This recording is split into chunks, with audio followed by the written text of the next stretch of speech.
沈若曦重生了。重生的第一件事是将传言中最冷漠不羁的病秧子九王爷慕容恒堵在了茶楼的雅间。灵王，好久不见。对面的慕容恒端坐在雕花梨木椅上，身穿墨色织金蟒袍，玉冠束发，五官精致，白得过分的肌肤让男人金贵的气质平添了几分阴郁。沈大小姐，这是干什么？沈若曦提起裙摆，缓缓地朝着他走近，而后一弯腰便坐在了他的怀里。慕容恒的目光有一瞬的顿住，但是很快又恢复如常，苍白阴郁的脸上不见丝毫的情绪起伏，只是凉凉的目光紧紧地落在他的脸上。放在以前，沈若曦是怕他的，但是他重生了。看见那一点朱红，慕容恒的目光越发的幽深了，随即玩味地勾起唇。原来齐王兄不行，不过沈小姐要是寂寞了，可以找别人，怎么想起来找我这病秧子了？慕容恒，我想离开慕容羽，你帮帮我好不好？所有人都知道你倾心齐王兄多年，如今得偿所愿嫁给他，怎么在我这里演起这一套了？我后悔了，我不想要慕容羽，我想要你。最后一个字吐出来的时候，他仰头闭眼，在他削薄的唇上轻啄了一下。金贵冰冷的男人眼中情绪终于是裂开了，他一把捏住他小巧的下巴，眼中邪气凛然。我以为沈大小姐对慕容羽一片痴心，原来这么不矜持。你觉得本王会看上你这般的女子吗？沈若曦睁着眼，黑漆漆的大眼睛紧紧地看着他，而后木地一笑。你看得上。慕容恒手指一松，眸色彻底的幽深。他掰着怀中人的下巴，使他朱唇微张，便吻了上去。纠缠中，他的声音冰冷暗哑。沈若曦，你最好不是在耍我。小姐，咱们快回去吧，齐王正将您禁足呢，要是知道您出了府，回来一定会跟你发怒的。我听说京都最好的成衣铺新到了很多的锦缎，过去看看，采几身新衣服。陶冶一愣，他总觉得今天小姐醒来后就有些不一样了。沈若曦脸色有些不自在，慕容恒是个病秧子，但是没想到他闻起人来却如此的强势，他是完全招架不住的。去了成衣铺裁了几身衣服后，沈若曦又买了一些珠钗首饰，这才打道回府。王妃，齐王回来了，让您去兰苑，说是有事儿跟您商量。我知道了。陶叶，先替我梳妆吧。小姐，奴婢刚刚经过兰苑，看见宁来雪跟在齐王身边，面色红润极了，哪有半分生病的样子？我看他就是故意装病，让您被王爷责罚。沈若曦嘴角勾出了一抹讽刺的笑意。哼，她堂堂的齐王妃，大将军的嫡女，居然被一个勾栏出身的贱婢压在了头顶，当真是窝囊。但是上辈子她又岂止在这一件事上窝囊呢？小姐，陶叶一声呼唤，让沈若曦从回忆中抽出神来，她才察觉自己眼眶微热，有泪在眼角。小姐，您别哭，说不定王爷对那个宁兰雪只是一时新鲜，时间久了会知道您的好的。陶叶，这身打扮太素了，今天先买了衣服首饰，给我用上。陶叶立刻去拿，最后选了一件浅色的织花烟罗裙，外面罩了一件水蓝色的锦缎，上面用金丝绣了一些花纹，端庄之余又显贵气。哇，小姐不愧为京都第一美人，稍稍打扮一下就让人移不开眼了。小姐，奴婢大胆说一句，您以前穿得太素了，都掩盖了您的美貌。以前我的确是脑子进了水。沈若曦语气自嘲，以前宁兰雪嫉妒她美貌，慕容羽便让她穿的朴素，她乖乖照做了。走吧，倒是好奇慕容羽有什么事找我。兰苑，慕容羽正拥着宁兰雪站在拱桥上投喂鱼食，宁兰雪不时地回头跟着他说着悄悄话，看着好不亲密。沈若曦眸光冰冷，在心底暗骂了一声狗男女。若曦姐姐来了。我听说你今日出府了，本王说过将你禁足在王府，你敢擅自出门？天雅轩的掌柜捎来口信，说有我最爱的春塔来了。王爷也知道我父亲与听雅轩的掌柜私交甚好，王爷应该不想让我父亲知道我在被你禁足吧。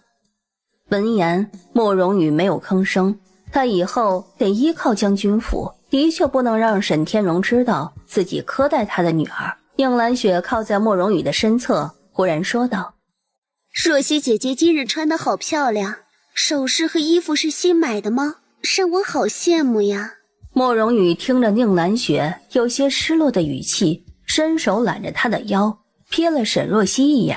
若曦，本王不喜欢你穿得这么张扬，回去换件朴素的衣服过来。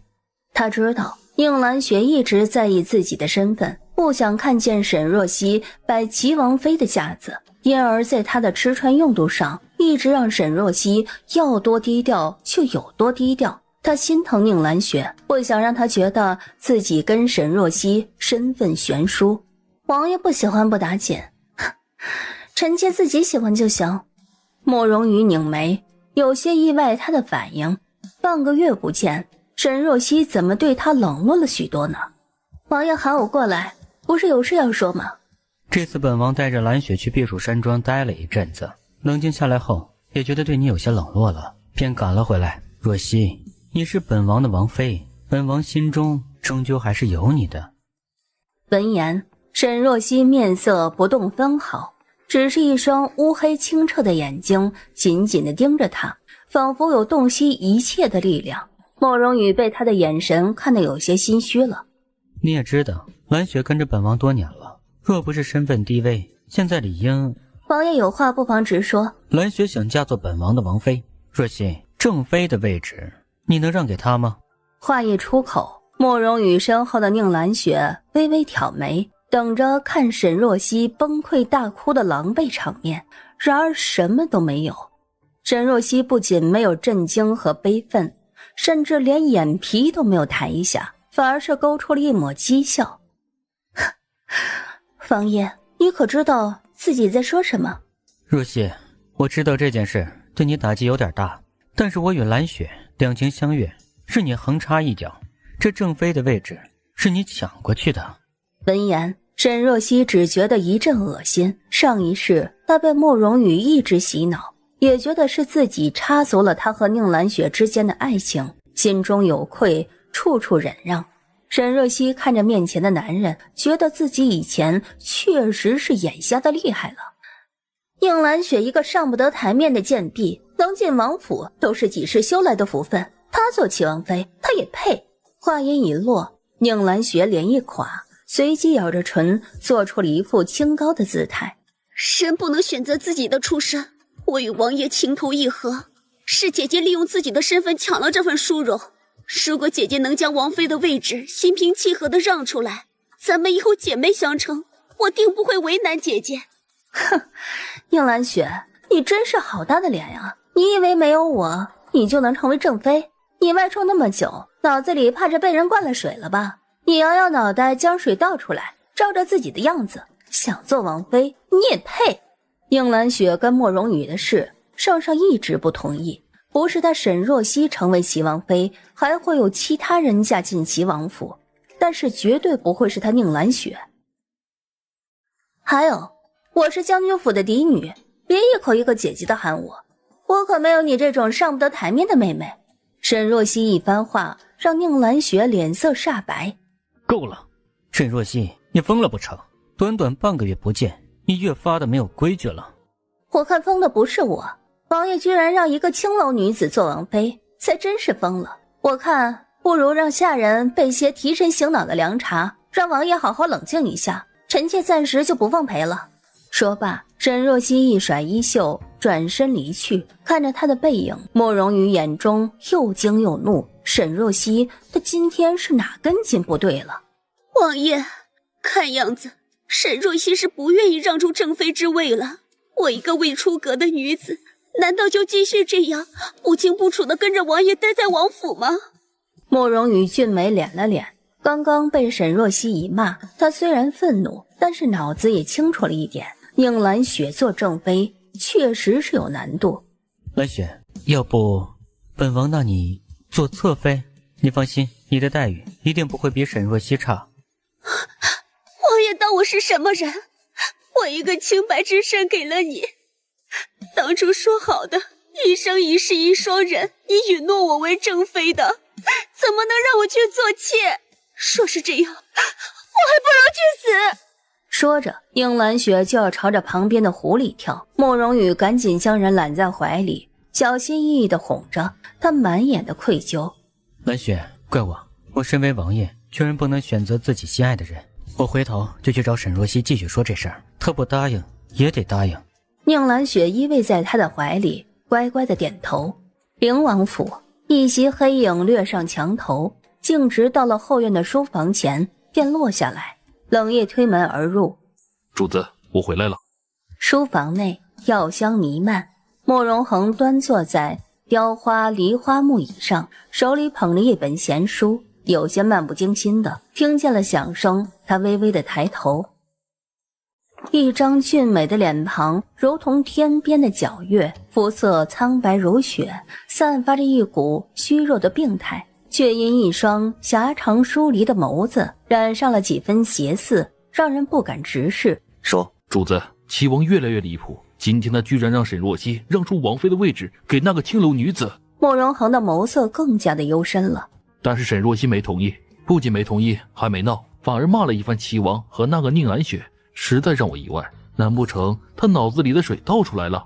莫荣恒冷冷地瞥了他一眼，冷夜立刻捂住嘴，意识到自己说错话了。不过这也是事实啊，沈若曦看起来就是一个恋爱脑，还是无可救药的那种，也不知道自家王爷到底看中他哪点了。下去。跟了他多年，冷夜知道自家主子现在心情不错。唉，说起来他家王爷何尝不是一个恋爱脑呢？下去领10军棍，以后话想好了再说。冷夜一噎，是。委屈巴巴地退了下去。莫荣恒修长如玉的手指紧紧地捏着书本，眸中的冷意渐深，随即嘴角微勾。沈若曦到底在玩什么把戏？小姐，您今天可真是威风，我都快不认识您了。那个宁兰雪算是个什么东西？整日里就知道装柔弱，挑拨离间。不过小姐，您今日态度这么坚决，估计以后齐王不会再提这事了。您想多了，那对狗男女不会善罢甘休的。陶叶，拿笔墨来。狗男女？陶叶满脸的震惊，自家小姐居然骂人了，骂的还是心心念念的齐王，好惊讶呀！不过又莫名的觉得畅快，是怎么回事？陶叶将笔墨拿来，忍不住发问：小姐，你要写什么？待会儿你就知道了。沈若曦提笔开始写，陶叶在一旁研墨。写好之后不多时，外面果然传来通报，慕容羽来了。他一进来，意外的语气柔和：若曦，你是不是还因为之前我给你禁足的事情不满？这件事的确是我有点偏心了，我保证以后一定会好好待你，别生气了，好吗？王爷，既然知道自己偏心了，那不如去斥责宁兰雪一番，然后给他禁足10天半个月的，不就公平了吗？慕容羽一愣，没想到他居然还不肯让步，当下有些不悦。兰雪身体弱，不能禁足。王爷倒是说说他哪里虚了，府里的大夫说他没事，臣妾也给他把过脉，身体健康，别说禁足了，跪个3天3夜都是没事的。沈若曦，你今天怎么能这么放肆？正妃的位置我一定要给兰雪的，你不让也得让，你要是再这么自私，我此生都不会再踏进你的别院。闻言，沈若曦面露不屑，她压根儿就不稀罕他进别院，现在看见他就跟看见苍蝇一样恶心。他想要的不是跟他此生不复相见，他想要他得到报应，死无全尸。正妃之位岂是说让就让的？王爷倒是说说，我怎么让？我打算先休妻，之后迎娶蓝雪。不过你放心，我会再迎你做妾的，绝不会弃你不顾。若曦，不过就是一个名分，你不会这么狭隘吧？话一出口，旁边的桃叶都忍不了了。他开口说道：我家小姐又没犯七出之条，王爷用什么理由休妻？我已经想好了，就说你没有办法为本王生下子嗣，降你为侧妃。不过父皇和将军府那边有点不太好交代，所以我希望若曦你能去帮忙说说。若曦，我知道这件事属实委屈你了，只要你答应这件事，我发誓我以后会加倍对你好。假以时日，我若是真的能登基帝位，你就是后宫之主。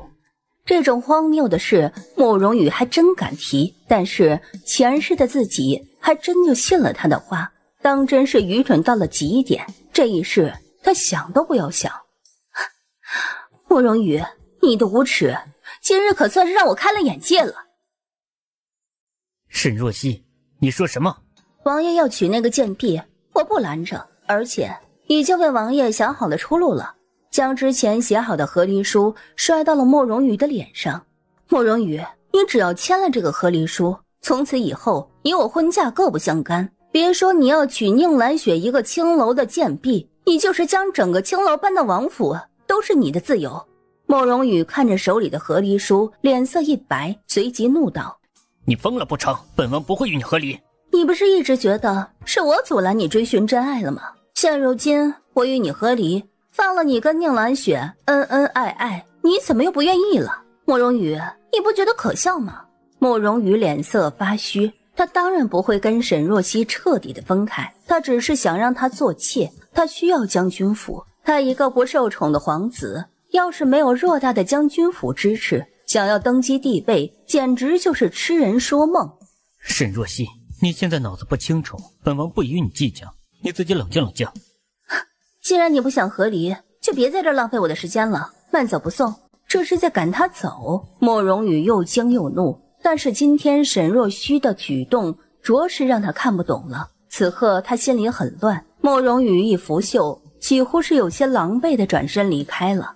次日天光微亮，沈若曦就被桃叶喊醒了。小姐，该起床了。今天是您跟齐王进宫给芳妃请安的日子。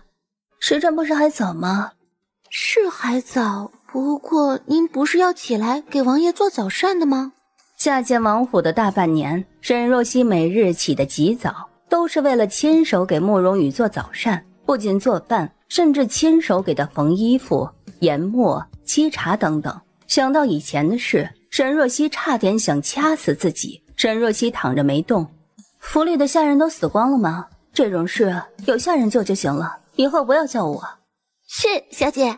桃叶很开心。如果说昨天还在犹豫沈若曦是不是在欲擒故纵，现在他可以肯定自家小姐是真的对齐王改变了态度了。王妃，王爷怕是还要一会儿再来，让您等着。齐王一向看不上这位王妃，他自然也是没有什么好态度。慕容羽既然脱不开身，我看我也没必要等他了，我自己去宫里吧。不行，王妃，您一个人去，怕是与礼不合。哼，那慕容羽因为一个外事耽误进宫请安，就合乎礼节了。现在时辰还早，王爷说不定一会儿就来了，您就等一会儿又怎么了？你算是个什么东西，也敢这么对王妃说话？景六没有吭声，面上不以为然。都窝囊了大半年了，这会儿突然摆出王妃的架子，吓唬谁呢？桃叶，不用理会他，扶我上马车。不过这马车太高了，脚蹬踩着不舒服。景六，你趴下来，让本王妃踩着上马车。什么？这不合适吧？景六睁大眼睛，桃叶走到旁边，一脚将他踹趴下了。让你趴着就趴着，哪那么多废话？沈若曦一只手搭着桃叶，抬脚踩着景六上了马车。上去的时候不小心踩到了他的脑袋，疼得他大叫。沈若曦坐进车厢内，扬长而去。景六龇牙咧嘴地爬起来，立刻跑进了王府，去跟慕容羽告状去了。慕容羽正在宁兰雪这边等着沈若曦给他端早膳，结果没有等到沈若曦，等来了景六。听到景六的汇报，慕容羽心中是又震惊又愤怒，还带着有点不安。昨天沈若曦惹他生气，他原本是想给他点颜色看看的，准备今早在早膳上为难他，可是没想到他压根儿就没有给自己准备早膳。不仅如此，现在还独自进了宫，难不成昨天说让宁兰雪做王妃这件事对他刺激太大，他真准备跟他一刀两断了？一想到此，慕容羽有些坐不住了，他立刻吩咐景六也要进宫。兰雪，我若是不跟沈若曦一起进宫，传出去怕是不好，我先走一步，就不陪你用早膳了。王爷慢走。宁兰雪面上体贴，心里却是十分不悦。沈若曦那个蠢货，现在倒是学聪明了，不死缠烂打了，改换欲擒故纵了。到了宫中后，沈若曦被陶业扶着下来，刚好看见一辆6驾马车驶进皇城，马车四面都是昂贵精美的丝绸装裹，窗有镶金嵌玉，华贵无比。这是谁呀？好大的排场！是灵王。小姐，您怎么知道？几个皇子中，除了他，谁还能有这种待遇，敢这么张狂呢？绣着金色爪纹的车帘被轻轻地掀起，在日光下，慕容恒半张侧脸露了出来。陶业低声道：小姐，灵王居然长得这般好看。人人都说九王爷是个病秧子，他还以为骨瘦如柴，一脸病气呢。似乎察觉到什么，慕容恒突然转头朝着这边看了一眼，一下对上沈若曦的目光。他看了他一会儿，然后缓缓地放下车帘。沈若曦蓦地想起之前在茶楼的事，跟眼前冰冷高贵的男子联系不到一起。都说齐王慕羽荣温润英俊，跟小姐般配，我看其实论长相，灵王才是与您更配。陶业，别乱说话。后宫内，皇后苏柳儿正带着几位妃嫔，正准备带着众人看自己心中的昙花。方慧跟在后面。就在此时，他宫里的人突然来通报，说是齐王妃沈若曦来请安了。苏柳儿瞥见，便随口问了一句：芳妃啊，是有什么事儿吗？禀皇后，是齐王和齐王妃今日要过来请安，臣妾恐怕要先行回去了。我听说齐王妃沈若曦被称为京都第一美人儿，一直都还没仔细见过呢，不如也让她过来，让本宫看看。闻言，方慧只能是答应。一旁的贵妃秦海棠哼了一声：京都第一美人儿，恐怕也只是空有其表，没有内涵。据说缠了齐王很多年了，好歹是将军府的嫡女，简直没有一点矜持可言。她是公侯嫡女，武将之后，对于沈若曦的行为，她也是略听说过一些的，内心很是瞧不上。为了一个男人要死要活，纯纯的恋爱脑，蠢死了。一旁的芳菲脸上有点挂不住了。她虽然也不怎么在乎沈若曦，但是秦海棠的这番话无疑是在打自己的脸。贵妃，羽儿与若曦青梅竹马，二人的感情从小就很好，成亲后也是伉俪情深，他们二人是情投意合。秦海棠笑，明显没有理会他。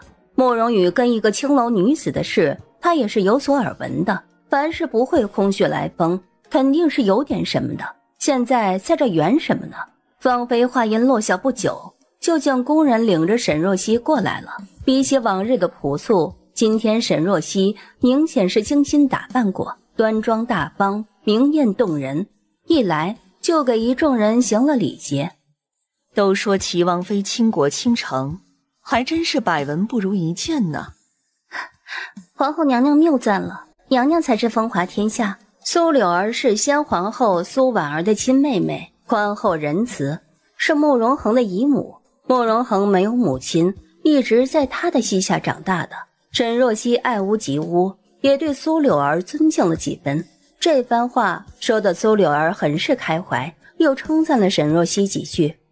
齐王前段时间不是去了避暑山庄了吗？本宫的女儿明华公主前段时间无聊，也去了避暑山庄游玩，无意中看到了齐王，他身边还跟了个女子。沈若曦啊，听明华说，齐王身边的人不是你。闻言，方慧神色微僵。秦海棠仗着娘家显赫，在宫中一直目中无人，而且一直瞧不上他，跟他的关系很差。要是知道他儿子又带了宁兰雪去了避暑山庄，还不知道要怎么笑话他呢。想到此，方慧立刻看向了沈若曦。若曦，怎么回事？你倒是说说。他知道沈若曦对他的儿子一片痴心。齐王的确去了避暑山庄，我不曾跟去，因为宁姑娘说自己心急发作，齐王便带着她去了那儿。若曦，你说什么呢？他怎么能当着这么多人的面说慕容羽带着宁兰雪去了避暑山庄呢？这不就是坐实了那些流言了吗？宁姑娘，难不成就是传言中那个迷得齐王魂不守舍的青楼妓子？贵妃娘娘误会了，宁兰雪不是青楼妓子。贵妃娘娘，宁姑娘不是青楼妓子，她虽然出身青楼，但也是卖艺不卖身的，跟着齐王的时候也是清白之身。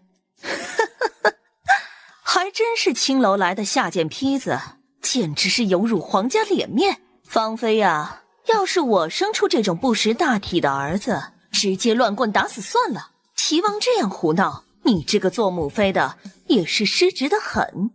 方慧手指一紧，掐住了掌心的肉。沈若曦今天疯了不成？居然当众这么胡说八道。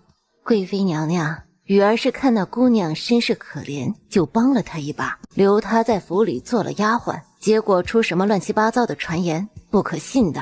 说着，他朝着沈若曦使了个眼色。沈若曦眨巴着眼，似乎是丝毫没有领会他的意思，还冲他露出了一个甜甜的笑意。那女人有心急，大夫看不就得了？用得着齐王亲自带去避暑山庄吗？哪个丫鬟有这样的待遇啊？芳菲，这话你骗骗自己也就算了，就别拿出来说了，丢人现眼。沈若曦站在一旁没有吭声，她听说过秦贵妃性子高傲，不好相处，今日一见，果然是如此。而且看起来她似乎还与方慧不对付。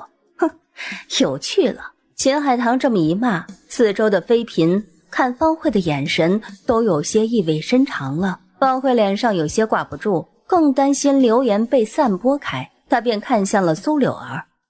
皇后娘娘，雨儿一向行善，这您也是知道的，其中定是有什么误会。流言可畏，齐王和若曦从小一起长大，感情非比常人，本宫也是知道的。秦贵妃，此事关乎皇家声誉，慎言。皇后娘娘明鉴。若曦，你一个人过来，雨儿在外面怕是等急了，你要不先出去找她吧。母妃，不要紧的，今日齐王殿下没有跟我一同进宫，我率先来的。话一出口，众人的神色立刻不对劲了，连进宫请安都不一起，堂堂的齐王居然这么冷落正妃，还说什么伉俪情深，看样子传言怕是真的了。芳菲呀，慕容羽虽是你的儿子，但是他也称我一声母后，你这个做母妃的要是舍不得说，我这个做母后的倒是想说几句。沈将军嫡女出身世家，又这么貌美无双的，让她多珍惜眼前人。是，臣妾谨遵教诲。你今日是疯了不成？母妃怎么发这么大的火气？方慧刚准备发难，忽然瞥见一个穿着绛紫色衣裙的女子，带着2个婢女，也从长秋宫出来了。是刚进宫不久的贵人魏真真。方慧神色立刻一转，露出了一个春风和煦般的笑意。若曦，母妃特地让人准备了你最爱吃的糕点，现在咱们就回怡月殿。这脸变得极快，沈若曦心中讽刺，面上却不露分毫。好。魏真真走过来，路过方慧的时候弯腰行礼，她脚步匆匆，脸色有点发白。行礼的时候突然脚一软，沈若曦在旁边下意识地伸手扶了一把。无意摸到魏真真的手腕，他一惊，不等他细探，魏真真已经是踉跄着起身了。芳妃娘娘恕罪，我今日身子有些不适。无妨，既然不适，就回去歇着吧。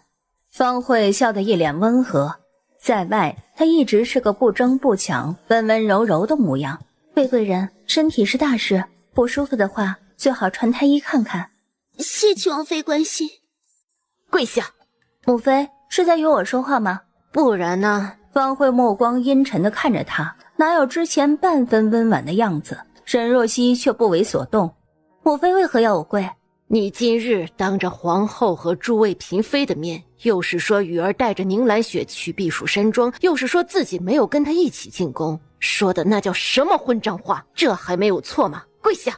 要带宁兰雪去避暑山庄的是王爷，不与我一同出门请安的也是王爷。臣妾只是说了实话，臣妾说了实话就错了，但王爷做了这些事，岂不是错得更加厉害了？要跪，貌似也应该是王爷跪，母妃觉得呢？方慧被他一番话说得哑口无言，随后有些疑惑。沈若曦对他儿子爱得连尊严都没有了，这会子居然让他的雨儿跪下，今天是抽了什么风呢？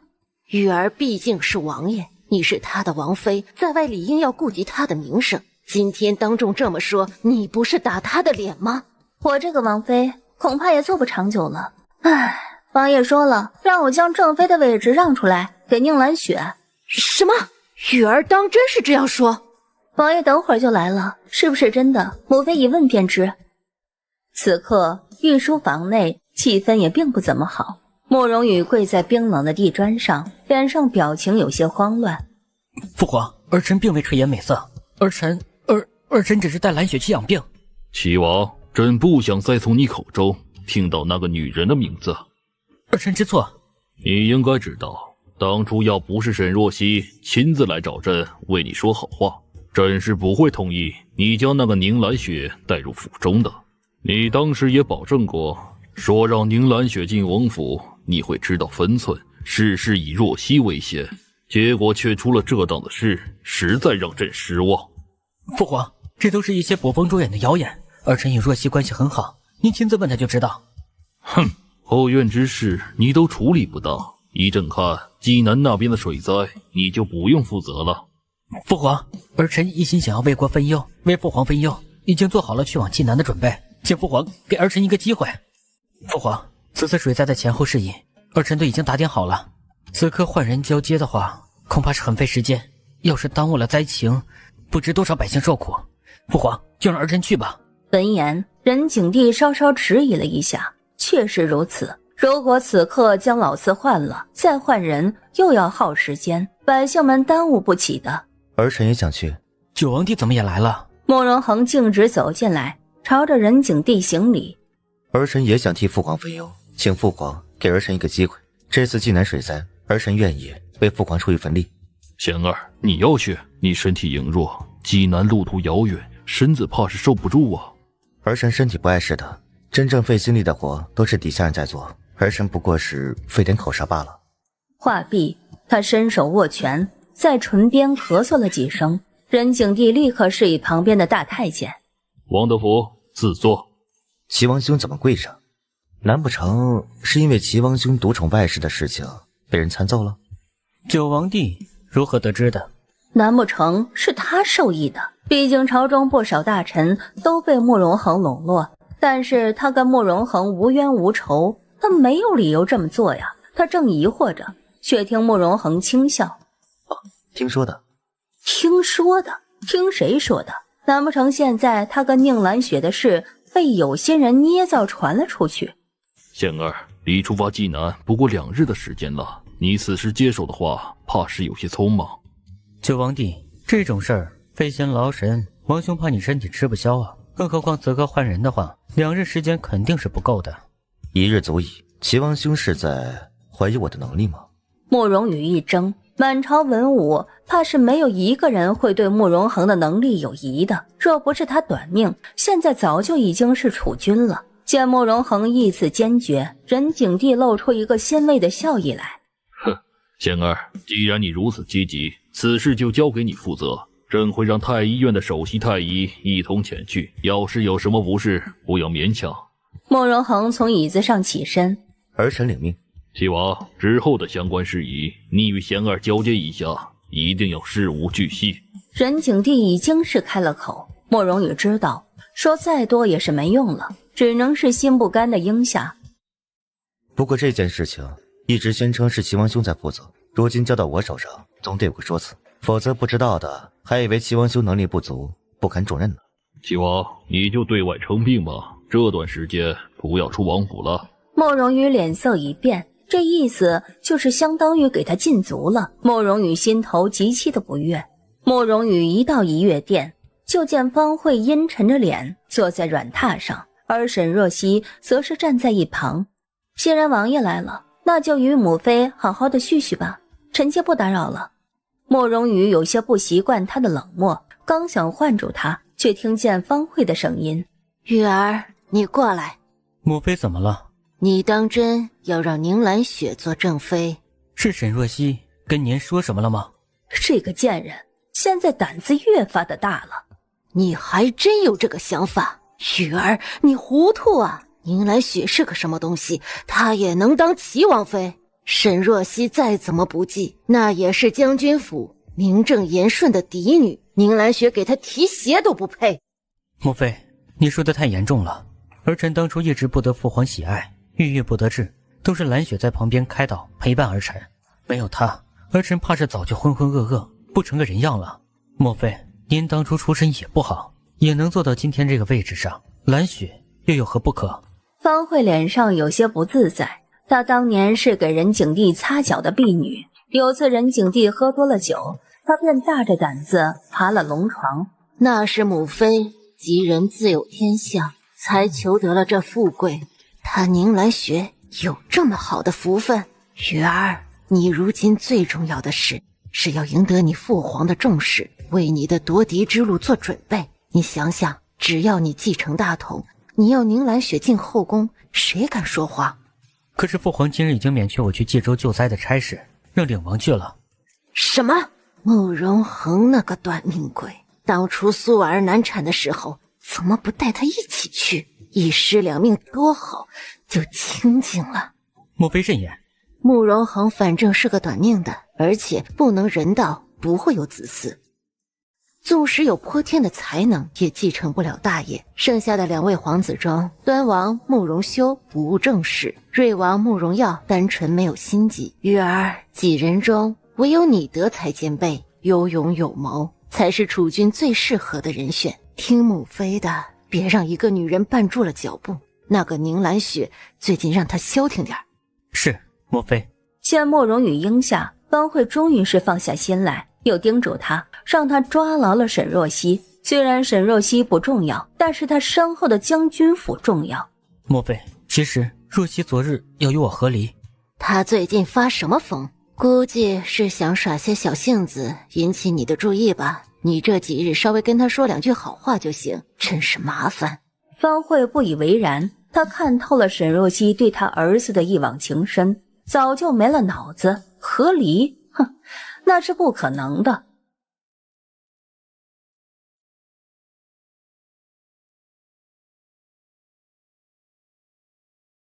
沈大小姐，我们家主子有请。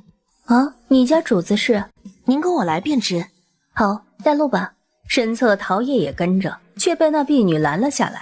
主子说只见沈大小姐一人。那怎么行？我必须要跟着我家小姐。陶叶，没事的，你在这等我。请吧，主子在里面等您。阁楼内放着各种瓷器和书卷，看起来价值不菲，四周还弥漫着一股淡淡的檀香，显得清雅静谧。房间中央，慕容恒斜斜地坐在一把椅子上，看见了沈若曦。他抬头，俊美天成的脸上，眸色染着一抹淡淡的疏离。还真来了，你倒是胆大。我知道是你。哦，我猜的。沈若曦嘴角上扬，笑得有一丝得意。过来。沈若曦迈步缓缓地朝着他靠近，他的手腕突然被他一抓一拽，沈若曦猛地朝前扑去，回过神来，自己已经是坐在慕容恒的怀里了。男人身上带着一股淡淡的药香，还有他独特的冷冽气息。慕容恒抵着他的额头，说说怎么才对的。刚刚那个婢女应该叫我齐王妃才对，可是却称呼我沈大小姐，我就猜到应该是你的人。你应该不喜欢别人喊我齐王妃吧？连你自己都从未称呼我一声王嫂，因为心中有情，才不愿意接受她嫁人的事实。上一世沈若曦也发现她对自己称呼不同，不过她以为慕容恒随性恣意惯了，也没有多想。这一世才发现她爱他原来早就有痕迹。我确实不喜欢那样称呼你，不过也看情况。他突然俯身，微凉的唇贴在了他的脖颈，像是一只慵懒的猫咪，细碎的呼吸落在他的血迹上，带着丝丝的痒意。齐王嫂。沈若曦身子一僵，你不是不喜欢这么唤我？但是此刻你不觉得这样很刺激吗？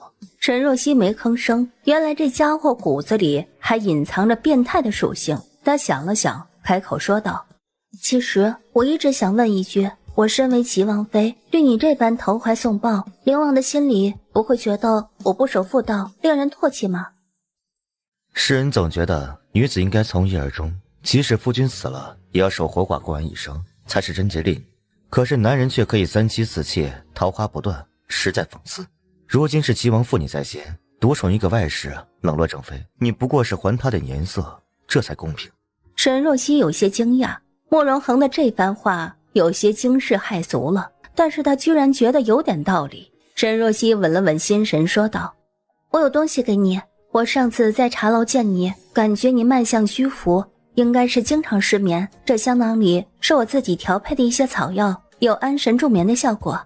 上次那种情景你还有空看病，看样子是我不够努力了。那个灵王已经很努力了，发挥出乎我的意料，对于他一个不能人道的病弱之人，的确已经是很厉害了。虽然没有到最后一步，但是也勾得他差点失去了理智。如果他真的有行房的能力，后果不堪设想。慕容恒不知道他心里的小九九，只当是他夸他。上面绣了牡丹，这是有什么寓意吗？没什么，就觉得牡丹富贵大气，国色天香，很适合王爷。慕容恒唇边笑意更深，他低头在他唇上啄了一下，嘴真甜。沈若曦心跳快了一下，这个妖孽。给了东西，沈若曦便离开了。这里是宫中，虽然慕容恒做事缜密，不会有人发现他们见面，但是也还是要小心的。离开的时候，之前带他过来的婢女也是跟在了他的身后。沈大小姐，奴婢叫冷霜，是灵王的暗卫之一，奉命保护您的。之后我就是您的人，任凭您差遣。沈若曦有点惊讶，王府的暗卫应该是慕容恒最信任的下属，慕容恒居然给了他。好，冷霜，你以后就跟着我吧，别人问起来就说你是将军府的人。是。小姐，究竟是谁找您啊？可急死我了。没什么，陶叶，这是冷霜，之后跟你一起服侍我，也是将军府的人。沈若曦没有跟他说真相，怕陶叶知道他跟灵王有一腿，会当场吓死了。啊，不对呀，小姐，我在府里这么多年，从未听说过叫冷霜的呀。新来的，无需多问，以后姐妹相称就是。陶叶一愣，二人一唱一和，明显是有事瞒着他。陶叶心底流下了2行苦泪。嘤，小姐有了新人，她不是最受宠的丫鬟了。几人正准备回府，忽然听见一阵惊慌失措的声音：来人啊，快来人啊，救命啊！来人，快来救救我家贵人啊！沈若曦迟疑了片刻，之后上前蹲在了魏真真的身前。魏贵人，齐王妃，好痛！魏真真神色痛苦，一伸手死死地攥住了她的袖子。沈若曦一伸手把了一下她的脉象，随即拧了拧眉，情况不大好。何事在这里大声喧哗，成何体统？身后传来一声怒喝，几人转身，只见秦海棠带着工人被人簇拥而来，而他的身边正站着身穿明黄色龙袍的任景帝。众人立刻跪下行礼，大呼皇上万岁，娘娘千岁。看见倒在地上的魏真真，任景帝神色凝重。这是怎么回事？回皇上，我家贵人说身体不适，想要回宫，结果走得好好的，贵人突然说肚子疼，就这样了。皇上，有人要害我。皇上。话毕，他的身下忽然涌出了一阵鲜红，浸透了身下的衣裙。都愣着干什么？还不快把魏贵人送到瑶光殿传太医！齐王妃，你怎么也在这儿？回父皇，臣妾过来给母妃请完安，路过此处。魏贵人是怎么回事？当真就好好的，突然倒地不起了？魏贵人她是小产了，她不说，太医看了也会知道的。小产？她什么时候有的身孕？瑶光殿内，除了任景帝，其他的妃嫔小主也都赶到了。皇后苏柳儿惊讶的道：哎呀，魏贵人这是怎么了？之前在我的长秋宫还好好的呀。启禀皇上，魏贵人是小产了。小产？苏柳儿十分疑惑，任景帝神色没有什么变化，这事他从沈若曦的嘴里已经知道了。她是什么时候怀的孕？从脉象看，已经1月有余。1个多月？你们太医院居然都不知道？皇上，实在是这个月给魏贵人请平安脉的时候，他死活不肯，还说要去承乾宫给您唱曲儿，说耽误了时辰，要微臣的脑袋。这微臣也是没办法呀。这究竟是怎么一回事？嫔妾确实是有身孕了。8个月前，嫔妾的姨母来看嫔妾，她学过医术，看出嫔妾有孕。那你为什么要瞒着？嫔妾听说前几个月胎象不稳，就想着等胎象稳了再说。可是谁知道？看着魏真真的样子，沈若曦眸色微动，她应该是怕被人知道怀孕了，会遭到毒害，所以一直瞒着。但是千防万防，还是被人下手了。魏真真咬着唇，不甘心的道：太医，我之前明明好好的，为何今日会这样？这个有话直说。我看魏贵人的脉象确实是有中毒迹象，是中了半天连，但是这种药草毒性很低，一般情况下只会导致对方气血亏空，日积月累才会导致身体出状况。魏贵人中的量很小，应该是不会小产的。果然是有人要害我。皇上，你都听见了，有人要害臣妾。你先闭嘴，没听见太医的话吗？你确定魏贵人中的量不足以滑胎？微臣确定。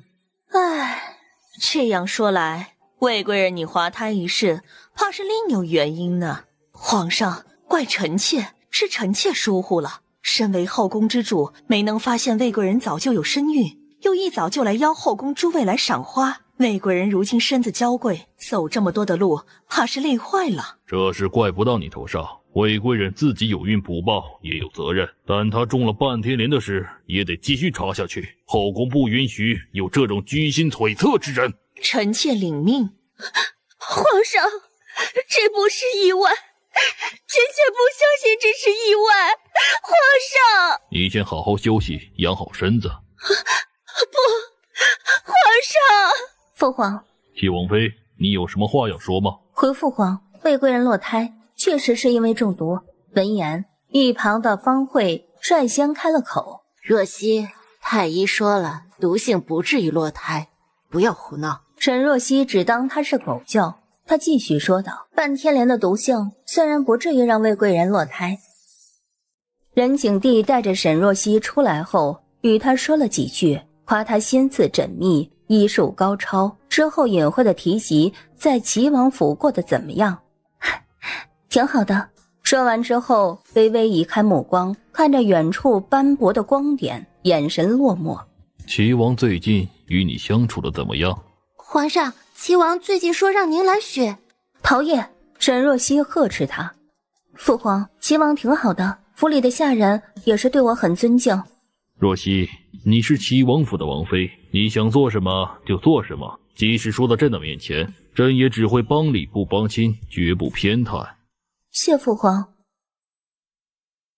马车内，陶叶撇着嘴：小姐，您干嘛不让我跟皇上告状，说齐王要休了您，让您来选那个贱婢做正妃？说了又怎么样？说了，皇上肯定会为您出头，阻止齐王的呀。所以我才不说啊。既然慕容羽那么爱宁兰雪，那我就成全他们。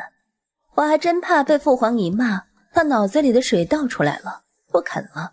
小姐，您当真想要和齐王和离？比珍珠还真。可是和离后，您以后怎么办？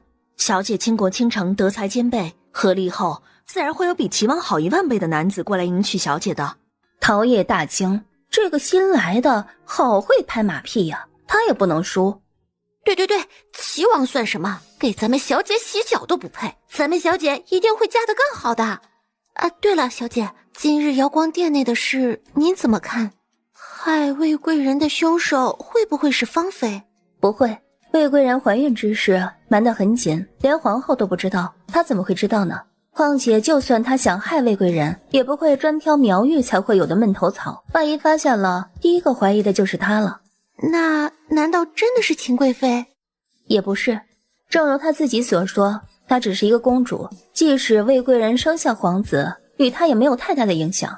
那会是谁呢？莲香的供词和反应都很反常，其实我心里是有一个猜想。什么猜想？莲香可能是魏贵人授意的。啊？小姐，您的意思是魏贵人自导自演？不过我也不确定，毕竟没有听过魏贵人和秦贵妃之间有什么深仇大恨，值得她不惜牺牲自己肚子里的孩子和一起长大的丫鬟。是前朝的事。是吗？那就难怪了。后宫虽然不如前朝风云诡异，但也是波涛汹涌的，动一发牵全身，人人都有自己的身不由己。小姐放心，主子以后只会有您一人，不会让您有这些糟心的事儿的。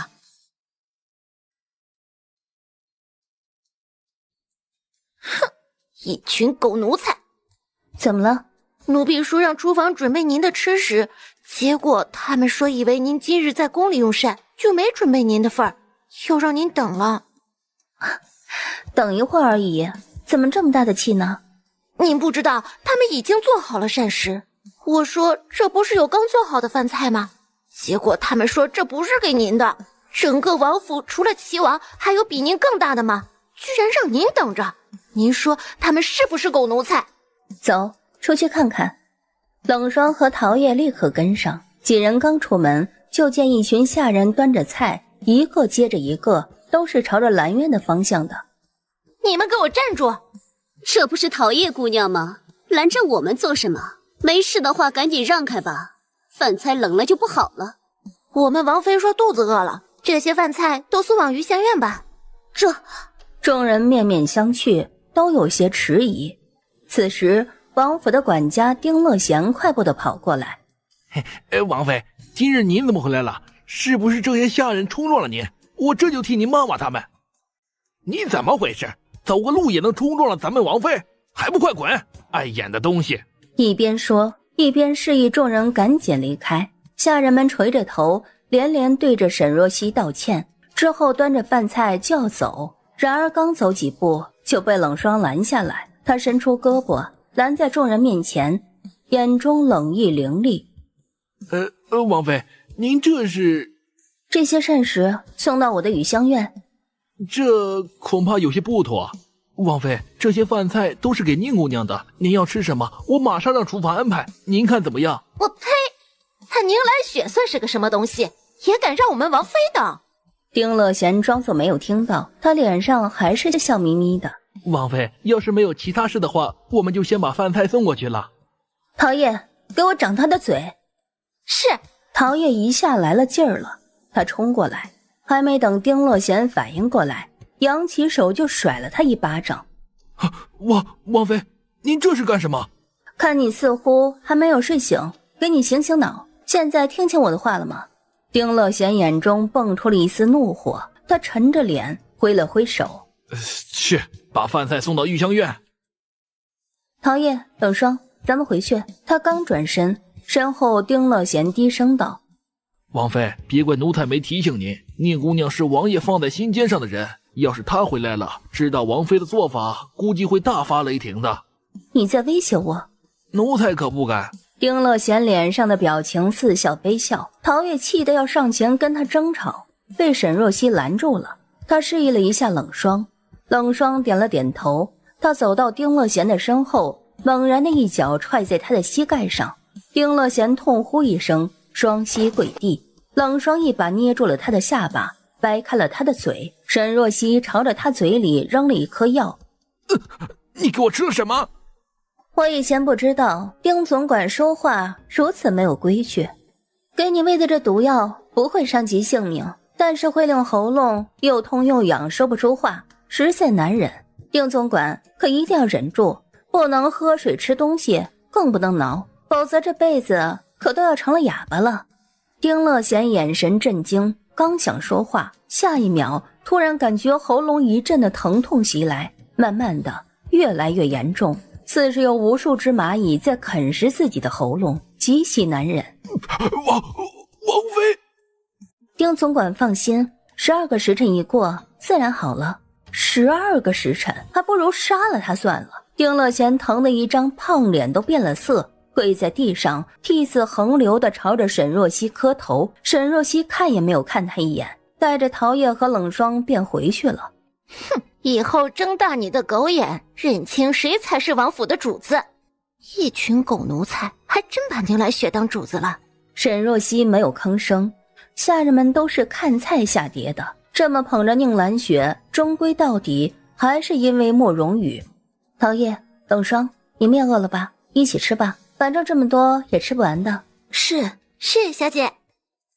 怎么了，小姐？您不是要跟齐王和离吗？怎么还为王府管账？正是因为想要走，才要清点清楚我的嫁妆啊，该属于我的东西一件都不能留下。看着账本，沈若曦眉头越蹙越深。上辈子她一直穿着朴素，做低服小，一颗心都放在慕容羽的身上，从来没有打扮过自己，也没有在意过自己的嫁妆去哪儿了。她是家中唯一的嫡女，上面只有2个哥哥。出嫁的时候，沈家给的嫁妆格外的丰厚，今天一看，发现一小部分居然都在兰苑。她才嫁进王府不到1年啊！沈若曦手指一紧，才这么点时间，她的嫁妆就被占了这么多。那么上辈子，她所有的东西肯定都被宁兰雪霸占了，抢了她的正妃之位，还霸占了她的嫁妆。沈若曦怒极反笑，这些人还真是让我一刻都没法消停。陶叶、冷霜，去兰苑走一走。啊，王妃，你怎么来了？奴婢马上去禀告宁姑娘。不必了。沈若曦迈步朝着宁兰雪的厢房走去，刚到门口就听见一阵说话的声音。姑娘别生气了，不过是一顿午膳，也不是什么稀罕玩意儿。沈若曦就是仗着齐王不再欺负您，等齐王回来了，有他好看的。昨日吵着要和离，今日又抢我的午膳，也不知道沈若曦是疯了还是怎么了。依奴婢看，他就是嫉妒姑娘得到王爷的宠爱，心里不平衡罢了，找地儿发泄呢。他沈若曦顶着王妃的头衔有什么用啊？这府里谁不知道姑娘您才是主子？话虽这么说，但是眼下她毕竟占着王妃的位置，实在心烦。放心吧，姑娘，王爷迟早会休了她的。二人笑出了声，沈若曦眼神一冷，提起裙摆就走了进去。你说要休了谁？啊，奴婢见过王妃。许久不曾过来，竟然不知道兰苑的下人这么没规矩。冷霜，带下去，给我绞了他的舌头。彩蝶一愣，没想到一向软弱的沈若曦今日一来居然就这么发难了。她原本还当沈若曦是吓唬人的，直到冷霜将她拎起来拖着她就要走。彩蝶慌了：“啊，姑娘，宁姑娘救命啊！”住手！沈若曦，你这是干什么？中午抢了我的膳食，现在又要处置我的丫鬟，你简直不要太过分了！哼，你的膳食，宁兰雪，你吃穿用度一针一线都是齐王府的，怎么就叫你的膳食了？原本见你死皮赖脸的不走，本王妃就当是打发了叫花子，可谁知你却这般的不识规矩。叫花子？沈若曦，我可是王爷亲自接回府里的，是王爷让我住在这里的。所以呢，你是以什么身份住在这里的？外室，宁兰雪，你连个妾都不如，还敢对我大呼小叫的！陶叶，教教他规矩。是。陶叶跳起来，一巴掌狠狠地甩在宁兰雪的身上。你一个贱婢，居然敢打我！打你就打你，你算什么玩意？不能打吗？陶叶拍了拍手掌，语气不屑。今天连打了2个狗东西，心情特别的好。沈若曦没有再关心宁兰雪，她扫了一眼宁兰雪屋内的装饰，眉头微蹙。去外面将王府的家丁们都喊过来。这上面的东西，但凡陶叶念叨的，你们就都给我搬到雨香院去。谁要是不想搬，现在就可以接了工钱滚出王府，有异议吗？九王帝不是在东宫居住吗？怎么也出宫了？出来想见个故人。什么故人？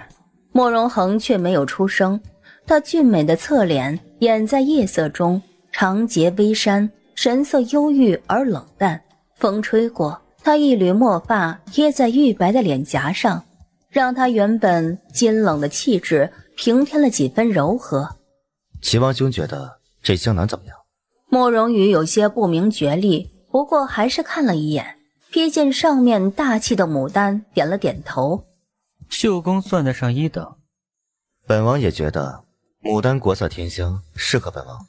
说罢，他将香囊收好，重新放回到怀中，然后准备上马车。莫荣宇却喊住了他：“九王帝留步。”莫荣恒转身，却见莫荣宇欲言又止的。九王帝，我有些好奇，你以往对治理水灾一事并不热衷，今日怎么突然一定要去济南，跟我抢这个差事？莫不是王兄平日里有哪里不周到，惹你生气了？王兄多虑了，你并未惹我不快，我只是单纯觉得齐王兄不足以胜任此事。莫荣宇的脸当下就绿了，却是不敢发作，只能是眼睁睁地看着莫荣恒上了华贵的马车，悠悠地离去。哼，一个短命的病秧子，我倒是看你还能得意多久。天色渐暗，半月挂上枝头。莫荣宇刚回到王府，就听到一阵痛哭声，他正心烦意乱的，被这声音一吵，瞬间怒声道：“谁在哭丧？不知道的还以为本王府死了人呢。”回王爷，是宁姑娘。兰雪怎么了？是王妃今日去了兰苑。下人支支吾吾，将今日沈若曦处罚丁乐贤还有搬空兰苑的事情简单说了下。莫荣宇又惊又怒：“沈若曦人呢？”王妃用过晚膳，现在正在雨香院歇息。莫荣宇拧着眉想了想，率先去了兰苑。刚走进院子，就见宁兰雪拿着条白绫悬在了院中的柳树上，正在寻死觅活的。兰雪，你这是做什么？王爷，虽然我没有名分，但是我与王爷情投意合在先，使得沈若曦横刀夺爱，如今不仅占了王妃的位置，还这般侮辱我。今日他将彩蝶卖去迎春院，明日是不是就可以将我随意打发了？王爷，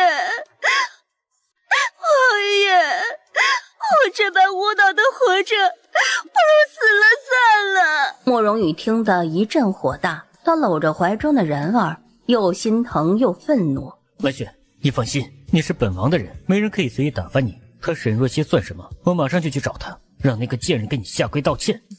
可他终归是你的正妃，虽然只是个名分，但是顶着这样的头衔，他就始终压我一头。王爷，你什么时候休了他？闻言，莫荣宇身子一僵，想起今日在御书房的事，他眼神闪烁。这件事，兰雪得从长计议。宁兰雪眉头微微的蹙了蹙，但是很快她便将眼里的不悦压了下去。没事，我相信王爷，我可以等。即使没有名分，受到外人的流言蜚语，我也不在乎，只要王爷心里有我就行。你今日都没怎么吃饭吧？我马上让下人给你准备晚膳，你先吃晚膳，我去雨香院那边将沈月溪那个贱人带过来。我听王爷的。安顿好了宁兰雪，慕容羽立刻转身出了兰院，直奔着雨香院的方向去。圣旨到。王公公，夜深了，怎么还劳烦您亲自过来宣旨？哼，这是皇上的意思。今日齐王妃有功，皇上特地让我过来给王妃行赏。王妃呢？奉天承运，皇帝诏曰：齐王妃沈氏德才兼备，蕙质兰心，深得朕心。今特赐沉香木香玉如玉一对，仅属30匹。齐王妃有福气，圣上回去后啊，一直跟老奴念叨，说你这个儿媳妇好啊。齐王殿下，皇上还有口信儿，要老奴转达给您。公公请说。齐王，这齐王府是你的王府，但是也是沈若曦的王府，她是府里的正妃，府里上下事宜，她想怎么处置就怎么处置。你若是管不好后院，朕替你管管。这便是陛下的口信儿了，齐王可听明白了？慕容羽神色有些难看，任景帝这意思十分的明显了，这就是来给沈若曦撑腰的，让他日后不能薄待了他。本王明白。沈若曦，王爷有事？慕容羽眼中光芒微闪，被惊艳了一下。原本想要为宁兰雪对他兴师问罪的，可眼下他突然气消了许多。若曦，本王今日有些疲惫，你准备一些药膳伺候本王沐浴吧。说完之后，他负手而立，眼神直直地落在沈若曦的身上，等着他回应。却见沈若曦没有吭声，他想自己突然对他这般亲切，怕是他惊喜的说不出话了吧。没听到本王的话吗？还傻站着干什么？你要沐浴，找下人就是，找我做什么？这番不客气的话，瞬间给慕容羽兜头浇了一盆冷水，他脸上有些挂不住了。沈若曦，你知不知道你在说什么？本王是在给你机会，你别不识抬举。给我做丫鬟的机会，这我可是消受不起的。我累了，王爷要是想沐浴，就找府里的下人，谁伺候的不好，我明天就让谁滚。毕竟父皇刚传来口信，说我可以做王府的主。话毕，他转身就走，留下慕容羽站在院中，刚下去的怒火又燃了起来。给脸不要脸！王爷，那您还沐浴吗？怎么，没了他，本王连个澡都没法洗了？可是您之前解乏的药包只有王妃那里有。那就不要了。过来了。他就说嘛，他主动给沈若曦这么好的机会，他怎么可能舍得放弃呢？原来刚刚是跟他闹别扭，欲拒还迎呢。他一把握住肩膀上的那只手，猛地朝前一拉，扑通一声，桶内溅起了巨大的水花。宁兰雪撇着嘴，笑吟吟地勾住了他的脖颈。王爷，看见怀中的人，慕容羽眼神一顿，怎么是他呢？怎么了，王爷？没什么，你怎么过来了？我听说圣旨到了，说是皇上给了沈若曦许多赏赐。王爷，我好恨，凭什么沈若曦仗着身份比我好，就能得到许多殊荣？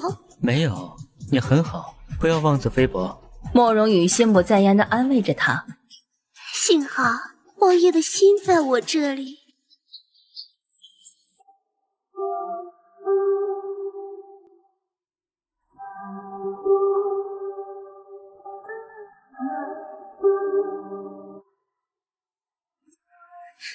王爷，这是怎么？慕容羽不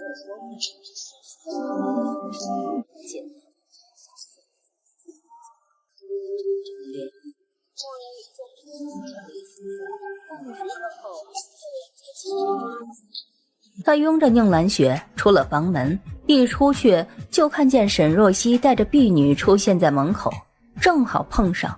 慕容羽手一僵，第一反应居然是想解释，回过神来又觉得莫名其妙。他是王爷，他想宠幸谁就宠幸谁，用得着在乎他沈若曦的心情吗？沈若曦，你怎么过来了？我来是想跟王爷要东西的。我嫁过来的时候，嫁妆里有一把七弦琴，在王爷的房里，现在请王爷物归原主。你就是来说这个的？不然呢？七弦琴是我嫁过来的时候带来的，王爷不会是想站着不给吧？当初这把琴还是他特地去找知名的琴师做的，因为知道慕容羽爱好抚琴，就当做嫁妆一起带过来了。不过一把琴，本王有什么稀罕的？你要是想要，拿去就是了。王爷爽快，那就好办了。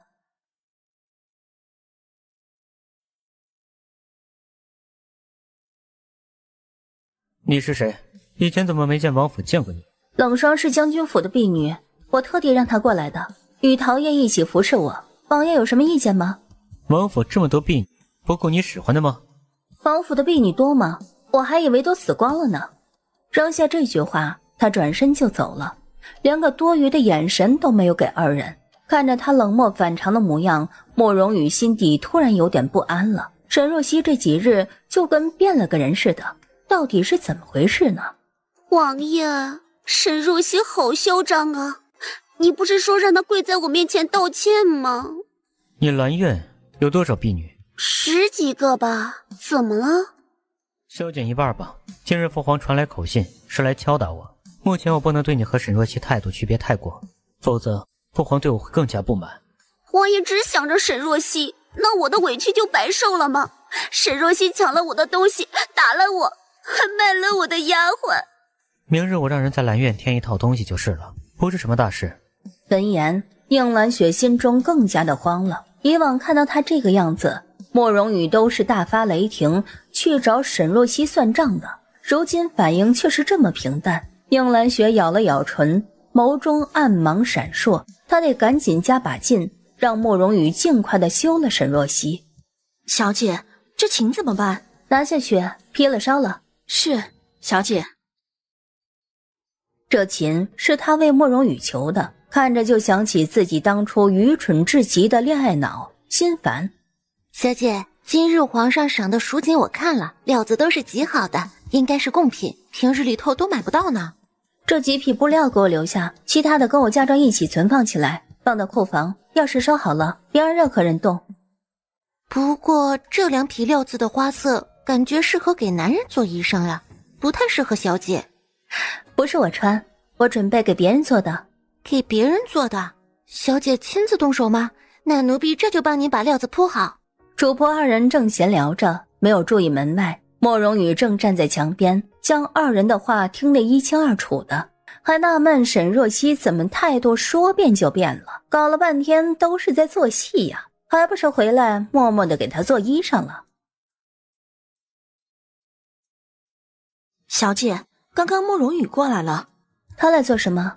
奴婢不知，他在房门外站了一会儿，然后走了，走的时候还笑得贱兮兮的。不用管他，明日我准备回去将军府，好久不曾见父亲了，我想亲手给他做一件衣裳。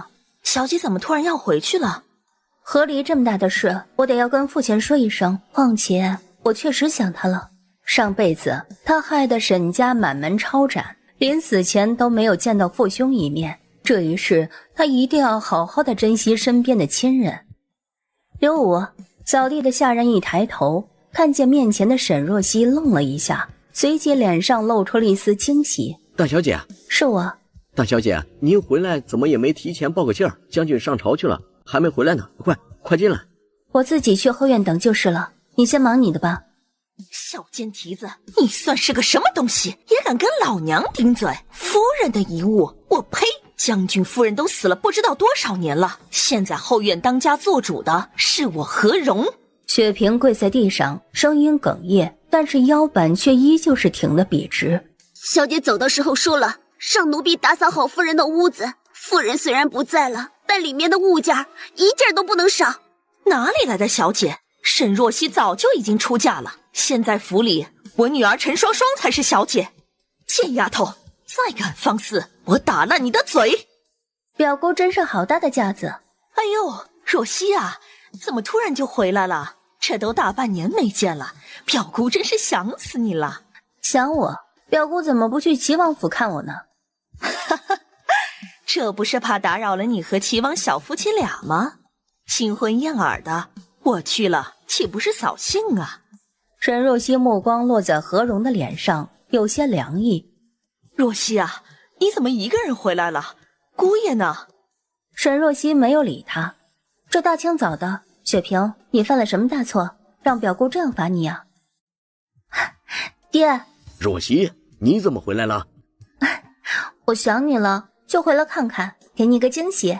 沈若曦拉着沈天荣还想多说几句，忽然瞥见不远处的回廊站着一个玄色的身影，颀长金贵，姿容俊美，是慕容恒。凌王爷来了。是啊，不知道怎么回事，灵王突然说有事要与我谈谈，跟着我回了将军府。谁不知道灵王面善心狠，远不如面上看的那么好相处，况且他跟灵王向来没有什么交集。沈天荣一路上想破了头，也想不清楚这尊大佛为什么找上自己。哎呦，大表哥呀，你可算是回来了。你看看沈若曦把我们母女欺负成什么样子了。大表哥呀，你可得为我们做主啊。当初你吃了毒野果，是我娘给你灌的马尿，你才……好了，有什么事之后再说。没看见我有客人在吗？大将军既然有事要处理，那本王先去客厅等候。下官跟灵王一起。娘，都怪你，好端端的你非找惹沈若曦那个疯女人干嘛？刚才灵王看到我这么狼狈的样子，我在他心目中的形象一定毁了。毁了就毁了，你还惦记着灵王呢？都知道他是个短命的，你嫁过去了，那也是要守寡的，有什么用啊？那我也愿意，就算守寡，那也是破天的富贵。何荣一噎，忽然觉得有几分道理。而且要是陈双双嫁给了灵王，那他就不用看沈天荣和沈若曦的脸色了。爹，之前皇上赏了我一些上好的蜀锦，我就亲手给你缝制了这件衣裳，你看看可合身？给我做的合身，我女儿做的衣服肯定合身。傻丫头，这么累干什么？我又不是没衣服穿。这次你回来，我见你都瘦了。慕容羽那个混账是不是对你不好啊？爹，您别生气，我有事要跟您说。什么事啊？沈天荣沉着脸抿着茶水，心里盘算着，不会又是过来替慕容羽求什么事的吧？哎，他就知道突然回来肯定是有原因的。我准备与齐王和离。若曦，你知不知道你在说什么？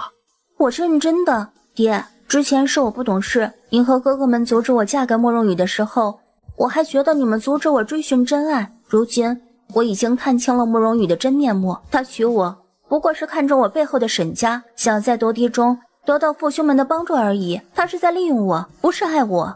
他果真是这么想的，所以王府的流言也都是真的。他在府里养了一个青楼妓子，让他欺负到你头上，处处作践你。你放心吧，爹，他以后作践不到我头上。您看我现在不是挺好的吗？沈若曦娇俏一笑，她这么一说，沈天荣才注意到她穿着华贵，气质端庄，就连脸上的气色都好了几分。明天我就去面见圣上，让他给你做主，管他什么齐王不齐王的，欺负了我的宝贝女儿，拼了这身老骨头，我也得给你讨回公道。爹，这事暂时不用圣上出面，我自己就能解决。我今日来就是想跟您说一声，毕竟这是大事。和离对于女子来说，声誉有损，我日后可能再也嫁不出去了，一直留在府里。爹，您同意我和离吗？嫁不出去，我将军府养你一辈子。再说了，什么嫁不出去？在爹的眼中，世间还没有哪个男子能配得上我的宝贝女儿呢。爹，您放心，女儿会处理好自己的事，在此之前，您就安心等着我的消息就是。好，爹相信你。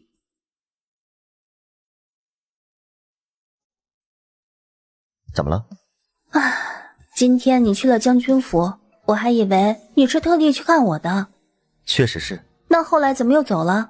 你们父女很久没见，我估计你们应该会有很多话想单独聊聊的。原来灵王这么贴心啊。我一直很贴心，你以后就知道了。会下棋吗？会。陪我下一局。沈若曦心里犯嘀咕，约他过来就是做这么雅致的事吗？不符合他的人设呀。我认输了。生气了？没有。我明日会启程去济南救灾，半月之后可能才会回来。救灾？你的身体能扛得住吗？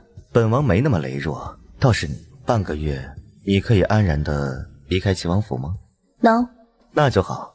慕容恒露出了笑意，他面色冷白，眸光淡淡的，是极其高冷贵气的长相，但是眉梢间却带着一股与生俱来的邪肆，笑起来却是让人摸不透情绪。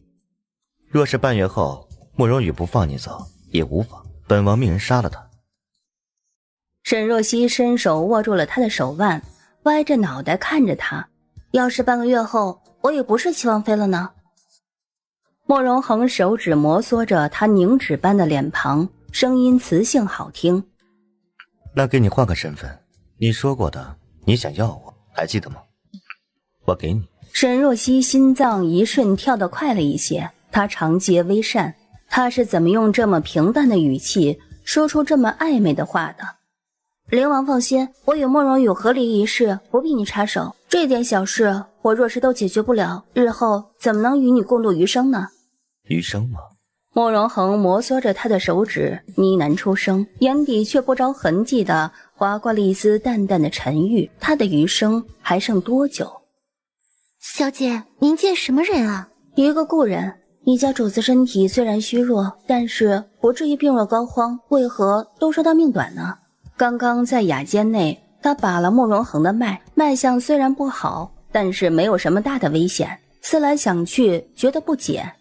小姐有所不知，主子并非表面这么平和，他有隐疾，一发作起来痛苦万分，而且每发作一次，于身体就是巨大的损耗。什么隐疾？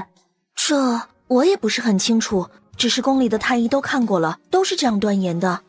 沈若曦点头。皇家心密向来都是不能外传的，冷霜不清楚也正常，看样子只能是下次见面仔细问问慕容恒了。一个人在街上又转了一圈，才回到齐王府。沈若曦今日见了父亲，又见了慕容恒，心情不错，她面带着笑意走进了齐王府。王妃，您可算是回来了，王爷已经等您好久了。他等我做什么？这小的哪里知道，王爷在您的雨香院呢。王妃，您赶紧过去吧。沈若曦拧了拧眉，居然去了他的住处，晦气。沈若曦迈步朝着雨香院的方向走去，刚到屋内，就见慕容羽坐在桌旁的红木椅上，一双眸子冷冰冰地扫过来。你去哪儿了？回家了一趟。你离开王府不跟我通报一声？王爷是要跟我一起回将军府吗？我没记错的话，王爷好像是对外称病，不能外出的。闻言，慕容羽的脸色又沉了几分。沈若曦句句冷淡，跟之前那个满眼都是他的样子简直就是判若两人。他有些坐不住了，就算是欲擒故纵也玩得过头了呀。你去将军府干什么？见见我父亲，给他送了一件新做的衣裳。送衣裳？什么衣裳？沈若曦捧着茶慢悠悠地喝了一口，没有搭理他。回王爷，昨天皇上不是赏赐了不少蜀锦吗？我们小姐挑了花色，给大将军连夜做了件衣裳。小姐一片孝心，大将军可感动了。所以你那件衣裳是给你父亲做的？难道不是给他的吗？不然呢？王爷不会以为我是连夜给你做的衣裳吧？脸可是真够大的呀。沈若曦神色带着讽刺，仿佛一记耳光狠狠地扇在慕容羽的脸上。他脸色一阵青白，慕容羽怒从心中起，忽然一伸手将手中的杯子给摔在了地上。放肆！你是本王的王妃，日后要是没有本王的允许，你不能踏出王府半步。王爷好大的威风啊！哼，昨日父皇才过来宣旨，要府里上下尊我敬我，今日你就给我禁足，看样子下次去宫里请安，我得好好的与父皇说道说道了。你威胁我？你装出这副冰冷委屈的模样给谁看？本王不抬举你，你不高兴；本王给你脸，你又不要，你究竟想玩什么花样？我已经跟你说了，和离，王爷签了，一了百了。和离？哼，你妄想！看着灯火下那张明艳而冷漠的脸庞，慕容羽只觉得心头的怒意越来越盛，最终烧毁了理智。沈若曦，本王不仅不会与你和离，而且要你今晚就侍寝。说罢，想要抓住沈若曦的手腕，却被一道身影挡在了前面。滚开！你算什么东西，也敢对本王无礼？慕容羽拔出了腰间的短刀，朝着冷霜就刺了过去。一道寒光闪过，慕容羽的脖子上横了一把薄如蝉翼的匕首，贴着他的肌肤，让他一惊，心里生出了一股惧意。沈若曦，你这婢女疯了不成？让她滚开！王爷现在还想要我侍寝吗？你若不愿，本王不会强求你。冷霜，退下吧。慕容羽摸着脖子，眼中闪过了一丝杀意。一个奴婢也敢威胁他？王爷还是不要对冷霜动了什么心思，他并不是完全听命于我。要是他出了什么事，之后怕是会惹来麻烦。慕容恒估计会直接掀了齐王府吧。听到这话，慕容羽眸光闪了闪，想偏了。他想，难不成冷霜不仅仅是沈天荣授意过来的，还是他父皇的意思？沈若曦，你可想好了？今日你若是拒绝了，日后本王可能再也不会踏进你玉香院了。请便。慕容羽愤怒地离去，看着他的背影，冷霜拧着眉头。小姐，怎么办？无妨，他会和离的。沈若曦眸光冷静，她认识了慕容羽2辈子，太了解他的为人了。虚伪、自私，内心深处非常的自卑，但是某些时候却又显出莫名的自负。他很矛盾，面子里子都想要。如果在合适的时机激他一把，他定会与他和离的。而且算了算时间，这个时候宁兰雪那边出了件大事。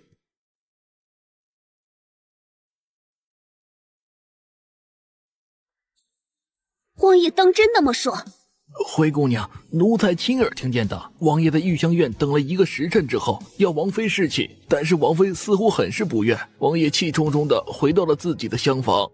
贱人，也不知从哪里学来的花招，以往王爷压根不会看他一眼，如今倒是着了他的道。你说，比起沈若曦那个贱人，王爷是不是对我要宠爱的多？奴婢不知，奴婢是新来的。没用的蠢货，滚出去！天转凉了。是啊，小姐，入秋了。今日是慕容恒去济南的日子吧？路途遥远，天气又凉了，不知道他身体会不会有影响。